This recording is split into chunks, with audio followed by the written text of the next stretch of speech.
Vamos ficar de pé para rezar.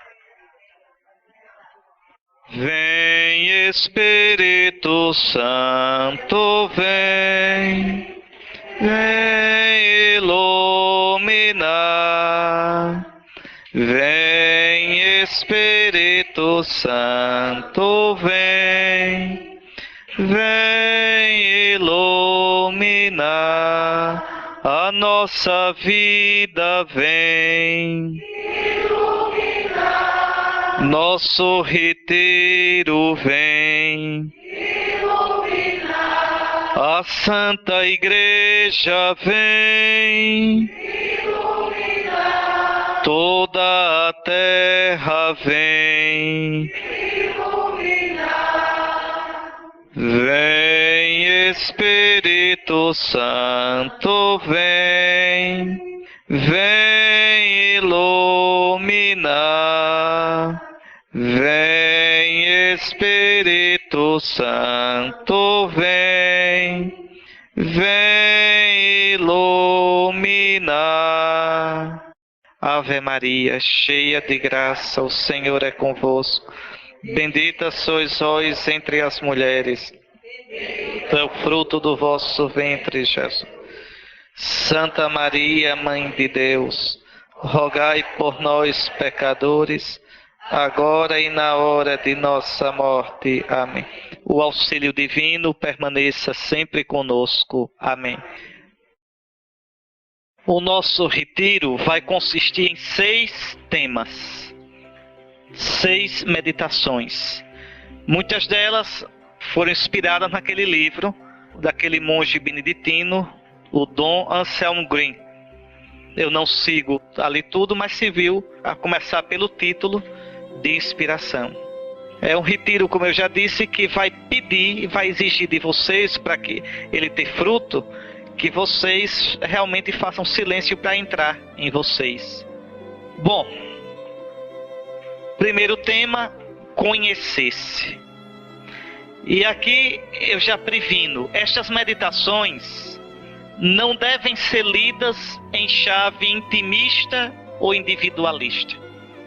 O cristianismo não é como as filosofias do Oriente, aquela coisa de Deus está bem comigo mesmo, entrar em mim e ficar nisso. Não, de modo nenhum. Nós somos cristãos e vocês sabem, Deus não fez aliança comigo, nem fez aliança com você. Deus fez aliança com um povo. No Antigo Testamento, a aliança de Deus é com o povo de Israel. E no Novo Testamento, a aliança de Deus em Cristo é com a igreja, o novo Israel. Eu entro na aliança com Deus se entrar no povo de Deus. Vocês vejam como o cristianismo hoje é mal entendido. Porque as pessoas pensam que religião é... Não, o que importa sou eu e Jesus, meu Jesus e eu. Não existe isso, eu e Jesus, meu Jesus e eu. Existe Jesus e eu, enquanto eu sou membro do povo de Deus. Jesus veio como Messias para reunir o novo Israel. E morreu dizendo, é o cálice do meu sangue, o sangue da aliança, nova e eterna. Como no Antigo Testamento havia aliança, a primeira aliança com o povo de Israel, aliança selada com o Cordeiro. Vocês vão ver lá no livro do Deuteronômio, também no Êxodo, Moisés mata o Cordeiro, toma o sangue e asperge o povo. Este é o sangue da aliança que o Senhor fez convosco. Muito bem, o sangue da nova aliança é o sangue do novo Cordeiro, que é Jesus Cristo. Então, nós não podíamos aqui fazer um retiro no qual é simplesmente para, como é que eu faço para encontrar-me comigo mesmo? Não. Muito bem, nós vamos fazer, mas sempre com a consciência de que nós somos membros do povo de Deus. E, portanto, o retiro deve me fazer mais igreja, mais membro desse povo. Por isso que eu quis começar com essa advertência. Estas meditações não devem ser lidas em chave intimista ou individualista, coisa inaceitável para qualquer caminho espiritual autenticamente cristão. Nunca esqueçam isso. Por exemplo, no budismo, você não precisa se preocupar em fazer comunidade, formar comunidade, em ser missionário, nada. É só você fazer aqueles exercícios para entrar em relaxamento, em paz com você, desapegando-se do mundo material. É uma coisa sua com a divindade. No hinduísmo, a mesma coisa. Mas no judaísmo e no cristianismo, não. Não. Nós somos parte de um povo, nós somos membros de um povo. O povo da nova e eterna aliança. É interessante. Pois bem, simplesmente essas meditações se privilegiam o aspecto pessoal, é porque a integração pessoal, fruto da ação do Espírito do homem perfeito, Jesus Cristo, abre-nos livres para os outros, como membros do povo da aliança, que é a igreja, Cristo, né, que é o homem perfeito, abre-nos para os outros e para toda a humanidade.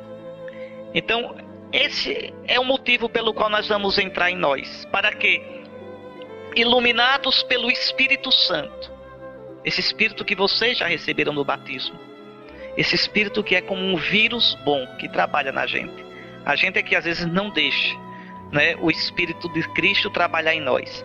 Então, se a gente se deixar iluminar pelo Espírito, conduzir pelo Espírito, o Espírito nos vai fazendo tomar as atitudes, os sentimentos do homem perfeito, Jesus. Jesus é o nosso modelo. Né? Quando é interessante no livro do Gênesis, aqueles primeiros capítulos que são em forma de parábola, quando Deus cria o homem à sua imagem. Ora, quem é a imagem de Deus? Vocês já me ouviram dizer isso muito nas minhas aulas. A imagem de Deus é Jesus. Está lá em Colossenses 1,15. Jesus, morto e ressuscitado, é a imagem do Deus invisível. Então, desde o início, quando Deus pensou em criar o homem, pensou a partir de um modelo. Esse modelo é Jesus.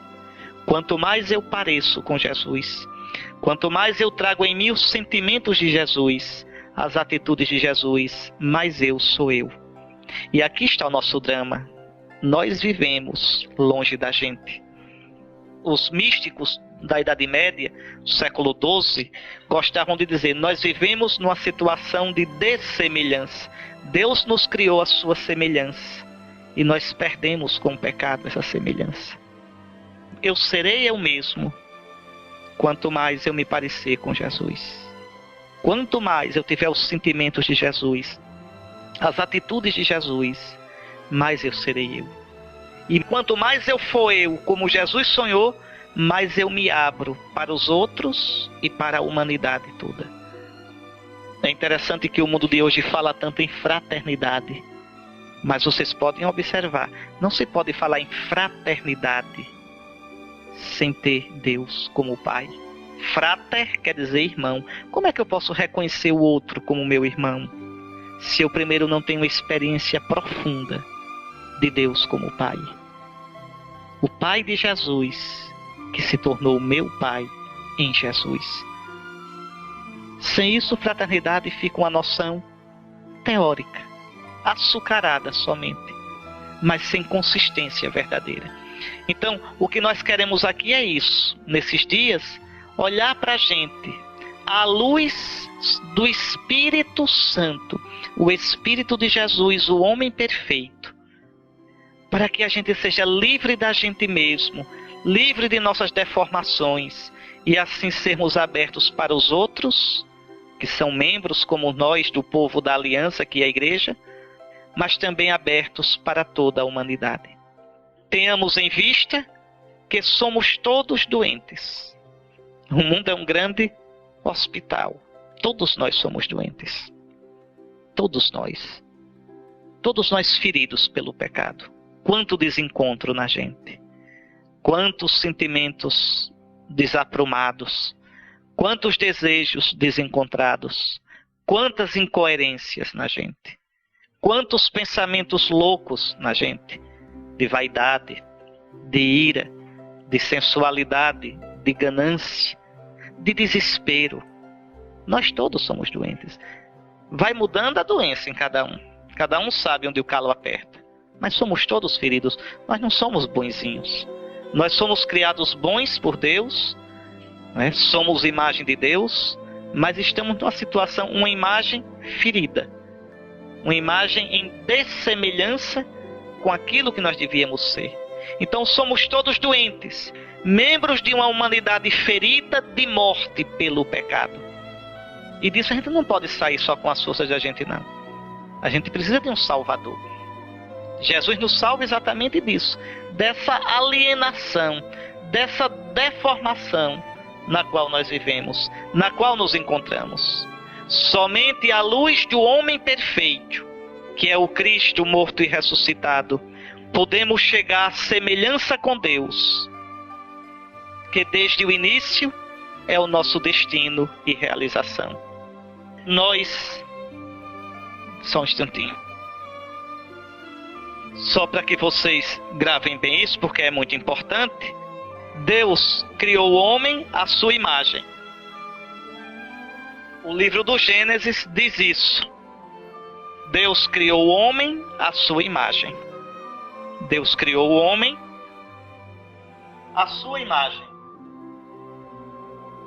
Mas o que significa ser imagem de Deus? O Antigo Testamento não sabe o que significa ser imagem de Deus.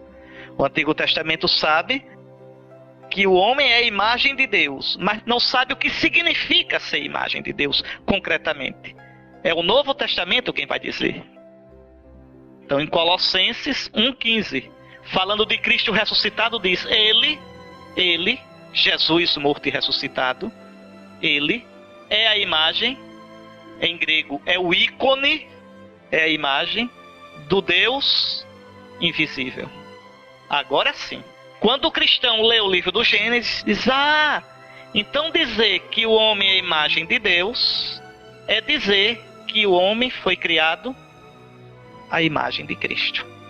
É dizer que quanto mais eu pareço com Cristo, em todo o meu ser, mais eu sou aquilo que Deus sonhou que eu fosse. Mais eu sou eu mesmo. A gente tem esse mistério. Quanto mais eu saio de mim para me parecer com Ele, mais eu sou eu mesmo. Vejam, a salvação minha não está em mim. A plenitude minha não está em mim. Parece até contrário ao título do nosso retiro: o céu começa em você. Como é que começa em mim, se não está em mim? Vamos ver isso. Então, repito, tenhamos em vista que somos todos doentes, membros de uma humanidade ferida de morte pelo pecado. Somente à luz do homem perfeito, à luz do Cristo morto e ressuscitado, podemos chegar à semelhança com Deus. E essa semelhança com Deus, desde o início, é o nosso destino, é a nossa realização. Aqui vocês vejam, né? Jesus é importante não é só para os cristãos, é para todo ser humano. Quem não chega a parecer com Jesus se frustra como ser humano. É alguém que foi criado para um objetivo e não chegou a ele. Não duvidem nunca disso. Cristo é nossa medida. Cristo é o nosso modelo. É nesta direção que as meditações deste retiro desejam traçar um caminho. E aqui eu queria ler para vocês, para servir de ponto de partida dessa meditação nossa, Marcos, capítulo 10, versículos 17 a 22. Ao retomar o seu caminho, Jesus está indo para Jerusalém. Jesus vai morrer e ressuscitar. Ao retomar o seu caminho, alguém correu e ajoelhou-se diante dele, perguntando: Bom mestre, que farei para herdar a vida eterna? Veja, o que é que essa pessoa aqui quer? Quer encontrar a vida. Que farei, mestre, para viver de verdade? Que farei, mestre, para ser feliz? Para entregar minha vida num modo, numa causa que vale a pena? Que farei, mestre, para me realizar? Que farei, bom mestre? Jesus respondeu: Por que me chamas bom? Ninguém é bom, senão só Deus. Jesus aqui chama a atenção desse homem. Você está me chamando de bom, Só Deus é bom. Jesus não disse que ele não é bom. Jesus chama a atenção para o que o rapaz está dizendo.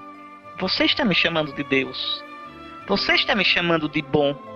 Você está colocando em mim sua esperança. Pois bem, tu conheces os mandamentos. Não mates, não cometas adultério, não roubes, não levantes falso testemunho, não defraudes ninguém, honra teu pai e tua mãe. Interessante que Jesus coloca os mandamentos da segunda tábua, os mandamentos que dizem respeito ao próximo. Repare como no cristianismo você não pode falar de amor a Deus sem abrir o coração para os outros. Tu conheces os mandamentos. Então ele replicou: mestre, tudo isso eu tenho herdado desde a minha juventude. Fitando, Jesus o amou e disse: uma só coisa te falta. Vai, vende o que tens, dá aos pobres, e terás um tesouro no céu. Depois vem e segue-me. Ele, porém, contristado com essa palavra, saiu pesaroso, pois era possuidor de muitos bens.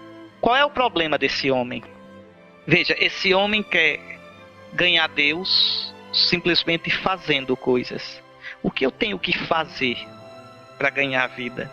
Jesus dá os mandamentos, cumpre os mandamentos. Tudo isso eu tenho feito. Ótimo, ótimo. Tenho feito tudo isso. Mas com que coração? Deus não quer primeiro as nossas coisas. Deus quer primeiro o nosso coração. Aí Jesus convida esse moço a passar do fazer para o ser. Vai, vende o que tens. Esse vender tudo, Jesus quer dizer, deixa-te a ti mesmo. Tudo que ele juntou na vida, tudo aquilo que era a vida dele, tudo aquilo que dava prestígio, segurança, força, tudo aquilo que o identificava na sociedade. Vai, vende, em outras palavras, deixa-te a ti, vende o que tu és. Depois vem e segue-me. E aí o rapaz corre com medo. Aí corre com medo. Porque, veja, não é simplesmente o fazer, não é simplesmente fazer coisas para Deus, mas ser de Deus. Dá o coração. Nosso Senhor vai direto no ponto. Vê a generosidade daquele homem, mas veja, ele não tem coragem realmente de se deixar por Jesus. A resposta de Nosso Senhor é clara: que farei para ter a vida? Queres ter a vida? Vai, vende, vem, segue-me. Segue-me. Na tua alegria e na tua tristeza, na tua abundância e na tua penúria, na tua luz e na tua treva.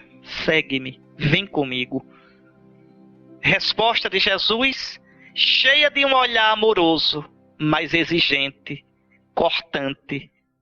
Deixa-te a ti, deixa tuas coisas.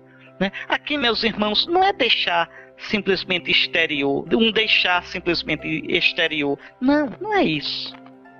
Ainda domingo passado Jesus dizia: vendei vossos bens e dai esmola. Não é para a gente pegar e vender tudo. Isso é para quem vai abraçar a vida religiosa. É claro que não é para vocês. O que Nosso Senhor quer dizer com isso? Relativize tudo. Vendei vossos bens. Quer dizer, relativizai tudo. Colocai-me em primeiro lugar. Não é fácil não, nem pense que é, porque não é. Quantas coisas a gente coloca no lugar de Deus, coloca acima de Deus.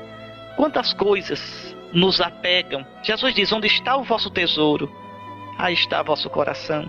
Então vendei vossos bens, dai esmola, dai esmolas. Então vendei vossos bens, relativizai tudo. Colocai-vos a serviço dos outros. Abri vosso coração, deixai que outros participem da vossa vida, dos vossos bens, da vossa inteligência, da vossa saúde. Não vivais presos em vós mesmos, dizendo: a vida é minha, eu faço o que eu quero. Então o Senhor nos convida a isso. E para que mudar? E para que eu sair de mim? Vai, vende tudo o que és. Para quê? Na carta de São Paulo aos Efésios está dito. Vale a pena vocês lerem. Capítulo 4, versículos 20 a 24.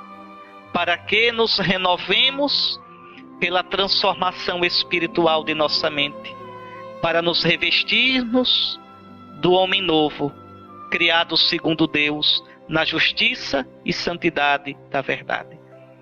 Nós, meus irmãos, isso não é brincadeira. Nós, como estamos agora, somos doentes. Todos nós. Todos nós. E as doenças nossas aparecem dos modos mais... Os antigos tinham verdadeiros tratados sobre as doenças espirituais. O Padre Paulo Ricardo tem um livro, A Terapia, a Cura das Doenças Espirituais. Vale a pena ler, aprofundar isso. É o olhar que cura, não é isso? Pronto. Que é a terapia das doenças espirituais, segundo a tradição cristã. O cristianismo catalogou 7 doenças principais. Dessas 7 vem as outras todas, que a gente chama de vícios, ou pecados, ou demônios. Os demônios capitais, os pecados capitais, ou os vícios capitais. O melhor nome é vício, ou demônio, né? Porque não é um ato, não é uma doença, é uma atitude, é uma situação. Soberba, avareza, luxúria, ira, gula, preguiça, inveja, né? Então, nós somos doentes, todos nós. Ora, Cristo veio para nos libertar disso, nos libertar desta deformidade. Olha como São Paulo diz: o primeiro homem tirado da terra é terrestre, o segundo homem vem do céu. Qual foi o homem terrestre? Tais são também os terrestres. Qual foi o homem celeste? Tais serão os celestes. De que é que São Paulo está falando? São Paulo está fazendo uma comparação muito bonita.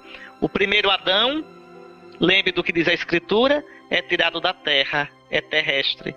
Não é o homem pleno, não é o Adão pleno, não é o homem perfeito. Nós somos ainda imagem, infelizmente, desse Adão. É preciso a gente deixar o primeiro Adão, o Adão terra-terra, o Adão simplesmente no nível da nossa razão, e nos tornar a imagem do segundo Adão. O segundo Adão vem do céu, é celeste. É Jesus ressuscitado. É Jesus cheio do Espírito Santo. É Jesus transfigurado. É este Jesus o nosso modelo. É este Jesus o objetivo, o fim da nossa vida. Olha isso aqui. Assim como trouxemos a imagem do homem terrestre, assim também traremos a imagem do homem celeste. Então, eu serei eu mesmo quando eu deixar de ser eu na minha medida para ser eu na medida de Cristo. É a viagem mais difícil da vida. A viagem mais difícil.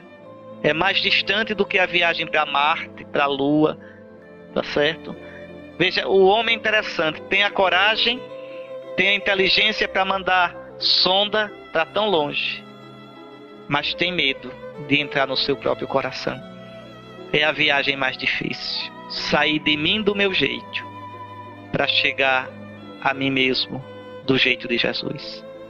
Sair de mim a minha imagem, eu deformado, para chegar a mim mesmo transformado em Jesus Cristo. Deixa-te a ti mesmo. Vai, vende tudo o que és. Deixa-te e segue-me. Há, pois, uma necessidade de deixar, de migrar, de partir do velho para o novo, seguindo Jesus, para ser conformado a Jesus no Espírito Santo. E aqui não é só, minha gente, um esforço da gente. Não, não se preocupe não. O Espírito de Cristo que a gente recebeu no batismo trabalha em nós. A questão é que a gente não deixa o Espírito trabalhar. A gente sufoca o Espírito. Sufoca com nossa pouca atenção. Sufoca com nosso pouco zelo. Sufoca não cooperando com a graça, seguindo nossas paixões. Mas, de verdade, o Espírito trabalha em nós. E sem este trabalho interior nosso, ninguém cresce na vida cristã. Ninguém desabrocha humanamente. E aqui está uma das maiores crises do cristianismo, da igreja atualmente. Interessante que Bento XVI é muito claro nisso. A crise da igreja hoje, a igreja está em crise. É uma crise que começa dentro da igreja. Dentro da igreja. O esfriamento na santidade. O esfriamento na busca de uma vida de santidade. De docilidade ao Espírito de Cristo que nos transfigura. Isso exige que eu lute contra meus vícios, lute contra meu pecado, sabendo que Deus luta por mim na força do seu Espírito. A gente querer ser santo simplesmente cantando, amém, aleluia, batendo palma, aquele negócio todinho, isso não é como o voo de galinha, assim, voa e cai novamente. Não, a santidade verdadeira requer um exercício interior, perseverante, gradual, requer que eu me conheça, que eu saiba quais são os meus vícios, meus demônios principais e os combata. Aí sim, entrar nesta aventura é proclamar verdadeiramente em nós Jesus como o Messias, o Senhor e Salvador, o vivente. Dizer, Senhor, Tu és o Senhor da minha vida, minhas escolhas, meu modo de viver. Tudo isso eu quero pautar, Jesus, pela Tua vontade. Vai me custar? Vai. Mas eu Te amo. Eu não quero viver do meu modo. Eu quero viver do Teu modo. Isso é difícil para o Papa, para o Bispo, para o Padre, para o Leigo, para todo mundo. É uma luta a vida todinha. Todinha, a cada dia. E em cada fase da vida, essa luta aparece com um rosto diferente. Então a gente vive em êxodo, a gente vive migrando. Migrando de onde para onde? Migrando de mim do meu jeito, para mim do jeito de Jesus.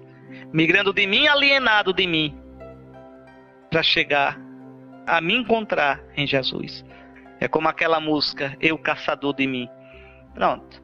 Né? A gente vive se procurando, porque a gente vive alienado da gente. Então aí sim, eu lutar para isso é aproximar-me de Jesus, é viver nele, unindo-nos a ele em todo o nosso ser, espírito, alma, corpo, numa confissão gozosa do seu senhorio e do dom do Espírito. É interessante como hoje existe toda uma corrente, às vezes no cristianismo, sobretudo nessas seitas, que não tem nada disso, é simplesmente aproveitar-se de Deus. É uma coisa vergonhosa. Nem religião é aquilo ali é pura deformação. Eu aproveitar-me de Deus. Quando o verdadeiro sentimento religioso é eu servir o Senhor, é eu me deixar para me encontrar nele, é eu buscar a vontade dele. Pois bem, para isso é necessário a coragem de olhar o próprio coração. Aqui é que é danado. A gente quer encontrar Deus. O que eu faço, Senhor? O que eu faço para te encontrar? O que eu faço, Senhor, para que o Deus que eu amo, o Deus que eu adoro, não seja um Deus da minha cabeça, mas seja o Deus verdadeiro? O que eu faço, Senhor, para que a minha amizade contigo seja verdadeira? Uma das coisas que mais me escandaliza na vida, e me escandaliza mesmo, é ver pessoas que passam a vida todinha rezando, a vida todinha tendo uma vida espiritual, mas às vezes se engancham em coisas tão miúdas e são incapazes de superar infidelidades tão miúdas que a gente fica impressionado. Meu Deus, essa pessoa reza todo dia, essa pessoa comunga todo dia, mas, por exemplo, não consegue deixar de falar mal da vida alheia, não consegue deixar de criticar, não consegue deixar de ser azedo. Veja, o Senhor nos convida de verdade a sair dessa situação. E só tem um jeito, meus irmãos, de sair disso. É olhar para a gente. É ter a coragem de me olhar. Olhar o próprio coração. Olha aqui. Que é necessário fazer para ser salvo? Perguntou um monge. Eu vou citar nesse retiro, viu? Muitas vezes os ditos dos monges do deserto. Os monges que viveram no século III, IV, V nos desertos do Egito, na Sétia, na Célia, no deserto da Palestina, no deserto da Síria, desenvolveram uma verdadeira sabedoria espiritual. Às vezes com uns ditozinhos bem breves, bem rústicos, mas cheios de sabedoria. Então veja, um monge pergunta, o que é necessário fazer para ser salvo? E o ancião, o monge mais experiente, respondeu, tenha um coração e será salvo. O que é isso? O que é o coração? O coração é o homem nas suas raízes mais profundas. O coração é o núcleo da personalidade. Ali onde eu digo eu, onde eu posso dizer sim, e onde eu olho Deus e digo tu. O coração é aquele lugar onde o homem ferido, desarticulado, dividido, pode enfim habitar consigo, reconhecer-se reconhecer o Senhor, reconhecer os irmãos e orar de verdade. Tenha um coração e tu serás salvo. Volta ao teu coração, como dizia Santo Agostinho. Observa o que sentes e verás que és imagem de Deus. A gente vive numa época, meus irmãos, que é uma das épocas mais doentes da história da humanidade. Talvez a época mais doente que o homem já tenha vivido é a nossa. Isso não é brincadeira. Veja, é uma época de distração. A gente vive fora da gente. É internet, é televisão, é música, é barulho. A gente não consegue mais parar e entrar na gente. A gente não suporta mais o silêncio. Até às vezes na missa, às vezes a gente vai fazer silêncio, alguém pega o microfone, vamos agora fazer silêncio. A gente estava tentando fazer. Não é? Até que alguém resolveu pegar o microfone para dizer, vamos fazer silêncio, vamos fechar os olhos e dizer, Jesus, homem, cale a boca, deixa a gente fazer silêncio. Sem música de fundo, sem musicazinha para entreter, o silêncio puro e simples. O silêncio quando a gente se levanta. Para que já se levantar falando? Quando se levanta, silêncio. Fique um pouco com você. Fique um pouco dentro de você. É importante durante o dia a gente ter alguns momentos de silêncio. A gente morar com a gente.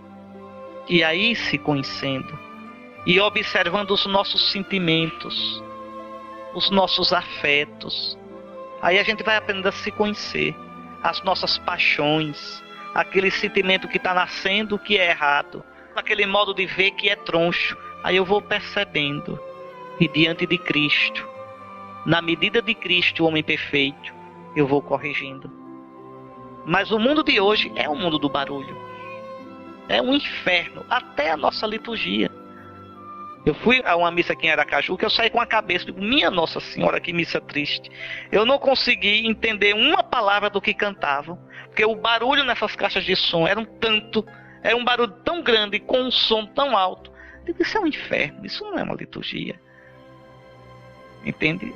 Veja, o medo do silêncio, o medo da solidão. Quando a gente aprende a se encontrar no silêncio, a gente deixa de ter medo da solidão, porque a gente descobre que não está só, né? A gente descobre lá dentro, no íntimo de nós, o outro, Deus, que nos diz, eu te amo, eu te conheço, tu és importante para mim. Então o caminho para que eu me conheça e assim possa sair de mim deformado para mim transformado é entrar no meu coração. Volta ao teu coração, observa o que sentes e verás que és imagem de Deus. Quando a gente entra na gente, a gente vê nossas contradições, nosso pecado, nossas doidices. Mas para além de tudo a gente vê que é a imagem de Deus, que é amado por Deus. O primeiro passo para caminhar para Deus é conhecer-se, reconhecendo que temos um coração doente, dúbio, dividido, múltiplo, petrificado, necessitado de ser unificado na paz e na lembrança do Senhor, que o encherá de ternura e quebrá-lo-á com o arrependimento, até que se converta num coração de carne, trabalhado pela palavra de Deus, regado e semeado pelo Espírito Santo. Tem aquela música tão bonita, né? Que fala do coração de Jesus. Conheço um coração tão manso, humilde e sereno. Aí depois a gente diz, aqui dentro tem um coração ferido, magoado, que não quer saber de amar, que não sabe perdoar, quer tudo e não sabe partilhar. Esse é o nosso coração. E é preciso que a gente transforme o nosso coração à imagem do coração de Jesus. E é esse caminho que eu quero fazer com vocês aqui, é nessas meditações, e mostrando como fazer isso. Como fazer isso? Pois bem, é necessário rezar como o salmista. Ensina-me teus caminhos, Senhor, e caminharei segundo a tua verdade. Unifica meu coração para temer o teu nome. Unificar, porque meu coração é quebrado. Meu coração quer isso e ao mesmo tempo aquilo. Quer tudo para mim. Então unifica, Senhor, meu coração. Eu te agradeço de todo o coração, Senhor meu Deus. Vou dar glória ao teu nome para sempre, com todo o meu coração. Só um coração unificado no caminho do Senhor pode temê-lo. Quer dizer, amá-lo de verdade. Fazendo da vida um louvor de glória para o Senhor. Então, brotarão também a paz e o refrigério, inclusive na vida comum, na vida com os irmãos. E aí a gente, agora transformado no homem novo, poderá levar aos irmãos essa paz. E aqui quando eu falo irmãos, no caso de vocês, eu penso nas famílias de vocês, no trabalho de vocês, na relação com o esposo, com a esposa, com os filhos. Quantas vezes nossas relações são tensas, nervosas, superficiais? Quantas máscaras a gente usa? Quanto silêncio azedo? E por que isso? Pela falta de paz interior. E onde é que a gente encontra a paz? Nisso, saindo de mim do meu jeito, para me encontrar no jeito de Jesus. Aí sim, eu não posso me dar aos outros de verdade, se primeiro eu não me tenho a mim mesmo. Eu não posso me comunicar aos outros de verdade, se primeiro eu não me experimento como eu sou. Eu não sei quem eu sou. E por que não sei quem eu sou? Porque eu vivo longe de mim. Eu vivo na superfície. Santa Teresa tem um poema na qual Deus diz: alma, busca-te em mim, e em mim acharás a ti. Pronto. Quando eu entro em mim para encontrar Deus, ali eu me encontro. E ali encontro a paz. E posso dar a paz aos outros. Aí sim. Olhar o próprio coração é olhar-se. É olhar de frente nossas paixões. A gente morre de medo de se olhar. Morre de medo. Mas é preciso. Se queres conhecer a Deus, aprende primeiro a conhecer a ti mesmo. Sem o autoconhecimento, corremos o risco de nossas ideias sobre Deus e sobre nós, nossa missão, nossa vida, serem meras projeções. Quando a gente diz assim, meu Deus, eu te amo, que Deus é o Deus que eu amo? O Deus verdadeiro ou um Deus criação minha? Ou um Deus bonequinho feito sob medida para mim? Pergunte no nosso Brasil, quantos creem em Deus? Quase todos. Mas que Deus? Um Deus que não exige nada de mim. Um Deus que diz amém para tudo que eu quero. Esse Deus não existe. Esse Deus é um ídolo. Pensem, meus caros irmãos, minhas irmãs, o teu Deus é o Deus verdadeiro? Porque se for o Deus verdadeiro, ele te dirá sim e te dirá não. Se é o Deus verdadeiro, o teu Deus, ele te colocará em crise muitas vezes, porque pedirá coisas de ti que tu nem estarias disposto a dar. Um perdão, um serviço, um sair de você, um ato generoso. O Deus verdadeiro é fogo, nos coloca em crise. Aquela frase do Frei Inácio, nos dá a paz, mas não nos deixa em paz. E eu só vou descobrir o Deus verdadeiro se eu me conhecer. Sem eu me conhecer, sem eu olhar para mim, o meu Deus é falso.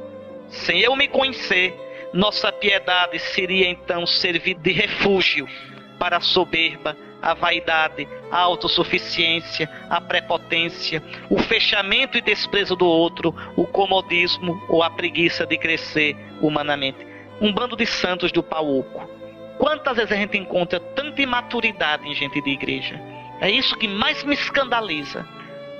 Eu digo, meu Deus, como é possível rezar todo dia, comungar? Como é possível e não amadurecer humanamente? A verdadeira experiência de Deus nos amadurece. A verdadeira experiência de Deus mostra quem sou eu e quem é Deus. Aquilo que São Francisco perguntava. Senhor, quem és tu? Quem sou eu? Tu és o meu tudo, eu sou o teu nada. Mas pense que nada feliz. Que nada feliz, São Francisco.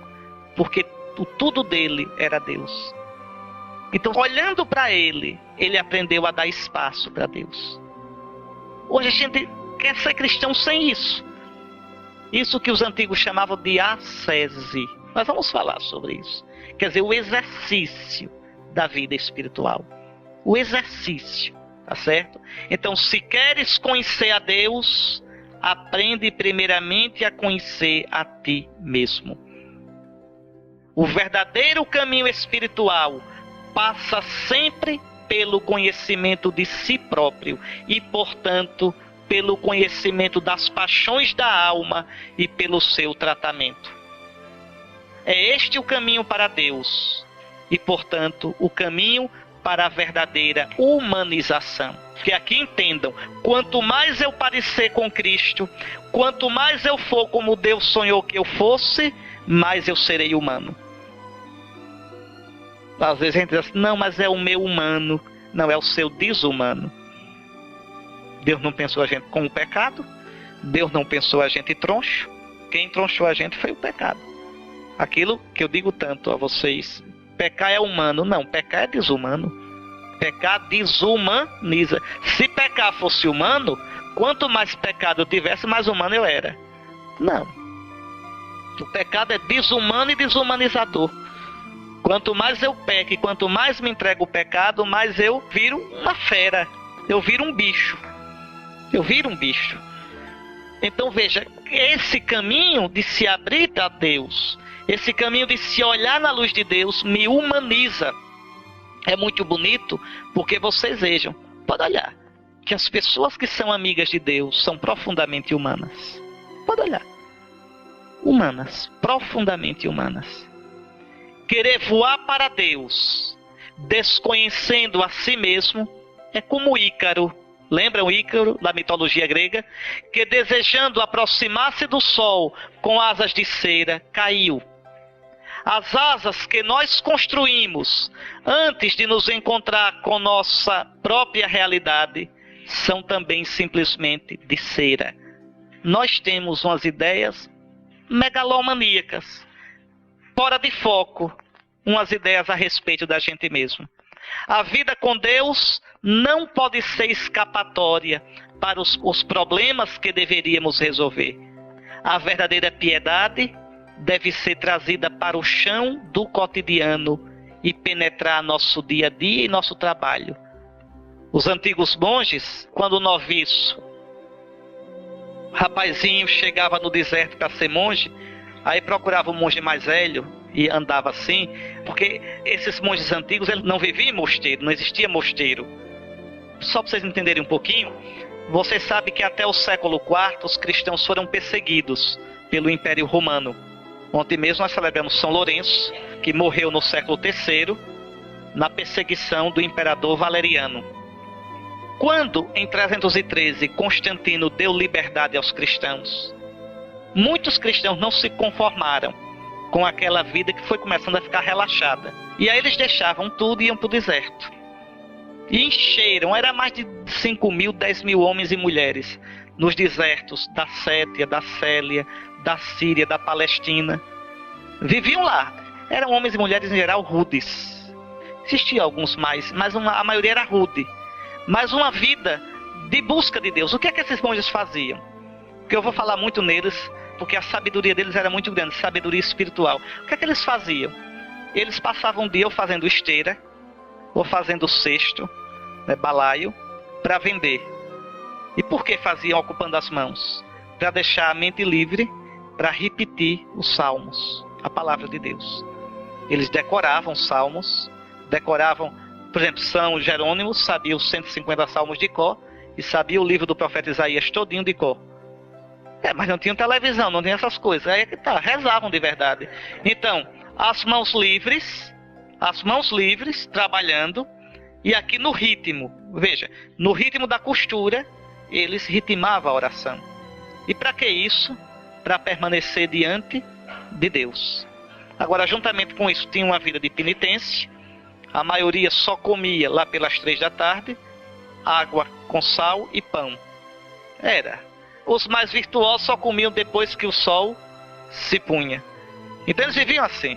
Era uma multidão de monges, de homens e mulheres que tinham uma vida realmente impressionante.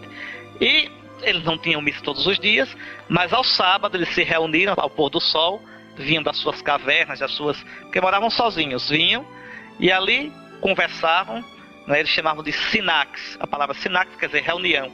Ali conversava, contava um pouco as histórias do que tinham vivido durante a semana no combate interior, e vinha um padre e celebrava a missa para eles.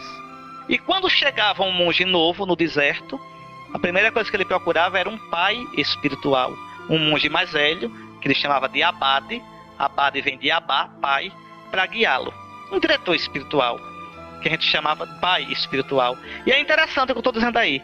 Quando um monge novo chegava para o mais velho, eu queria que o senhor fosse meu pai espiritual. A primeira pergunta que ele fazia era essa: qual é a sua matéria? Ou seja, você trabalha com o quê? Você faz esteira? Você faz balaio? Por quê? Porque a santidade tem que começar nas coisas concretas. Não é aquela coisa voadora, à toa. Não.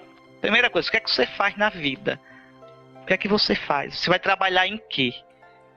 Porque exatamente nossa vida espiritual deve ser real.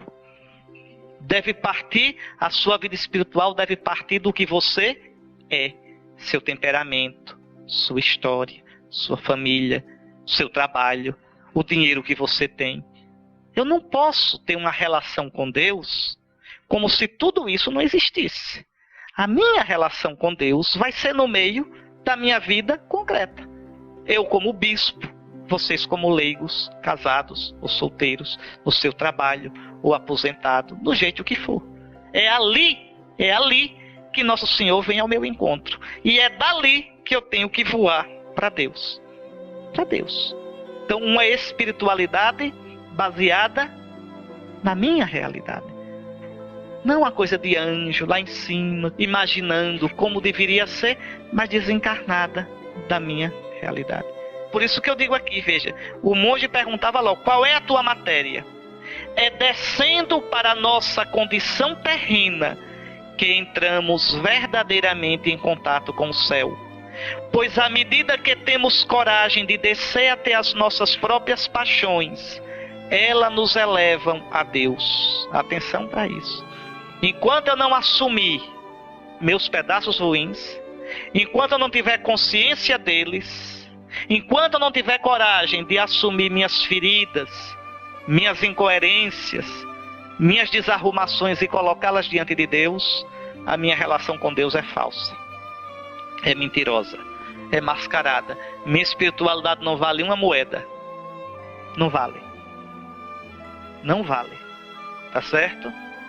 É como espiritualidade de noviço. Quando chega no convento, é aquela coisa, parece que já está no céu. Mas a gente já sabe, a gente da mais velha olha e ri assim, vê o seminarista, né?